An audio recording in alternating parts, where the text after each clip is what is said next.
আলোচনায় সমাধান না হলে প্রয়োজনে আঙুল বাঁকা করতেও প্রস্তুত বলে মন্তব্য করেছেন তথ্য ও সম্প্রচার মন্ত্রী জহির উদ্দিন স্বপন। আজ শনিবার রাজধানীতে এক অনুষ্ঠানে তিনি এমন মন্তব্য করেন। তথ্যমন্ত্রী বলেন, আন্দোলন করা অনেকের পেশা হতে পারে, তবে আমাদের জন্য আন্দোলন ছিল মানুষের অধিকার রক্ষার আন্দোলন, যা ইতিমধ্যে শেষ হয়েছে।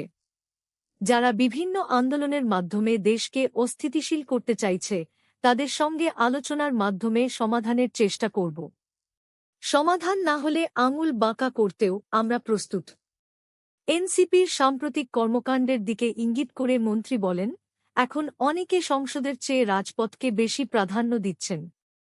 অশ্লীল বক্তব্যের মাধ্যমে সামাজিক যোগাযোগ মাধ্যমে দূষিত পরিবেশ সৃষ্টি করছেন অনেকে। তরুণ রাজনীতিকদের সতর্ক করে তথ্যমন্ত্রী বলেন, তারুণ্যের মধ্যে সাহসিকতা থাকতে পারে, তবে অভিজ্ঞতার ঘাটতিও থাকে। যারা এটি উপলব্ধি করে না তাদের ধ্বংস অনিবার্য। তথ্যমন্ত্রী আরও বলেন, বেগম জিয়াকে তিলে তিলে হত্যা করার জন্য সব ধরনের পরিকল্পনা করা হয়েছিল। বেগম জিয়ার নেতৃত্বে যেসব শিশু বড় হয়েছে তারাই 2024 সালের আন্দোলনে যোগ দিয়েছে। এতে আমরা আজ অনেক আনন্দিত।